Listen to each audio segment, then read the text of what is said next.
Mahigit 70 ang inaresto sa magkakasabay na operasyon ng Pasay Police. Kabilang sa mga inaresto ang 3 naaktuhang babatak umano ng droga at isang target ng bypass operation. Ang mainit na balita, hatid ni Von Aquino.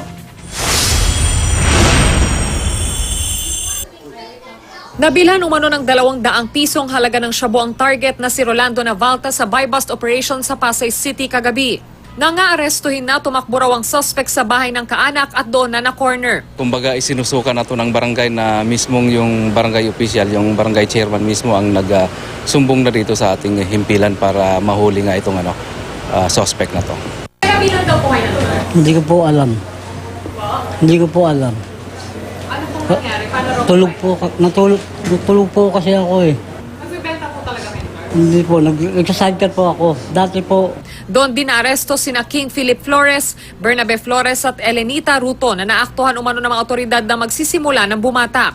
Nakuhanan sila ng 2 sachet ng suspected shabu at drug paraphernalia. Itinanggi naman nilang babatak sila ng droga.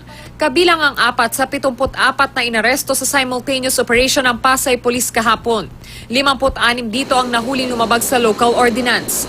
2 inarestong may warrant of arrest. 16 naman ang hinuli dahil umano sa paglabag sa Comprehensive Dangerous Drugs Act, kasama na sina Philip Susana at Willie De Leon na nakuhanan umano ng suspected shabu. Pauwi na po ako, kinasligod lang ako, sabi verification, wala naman na ano. Nagbabike lang ako, sinitaw nila ako, sabi verification lang. May pagkatingin ko sa presidente, sir, ma'am, na may shabu doon, pilit po nila ako pinapatapat doon sa may ano. Sa may ano po, sa may camera po, tsaka sa tapat ng shabu.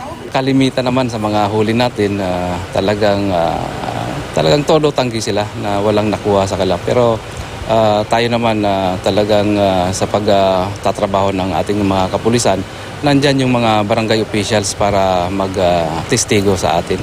At dahil congested na ang kulungan ng Pasay Police Station, sa mga PCP na muna ikinulong ang mga lumabag sa ordinansa.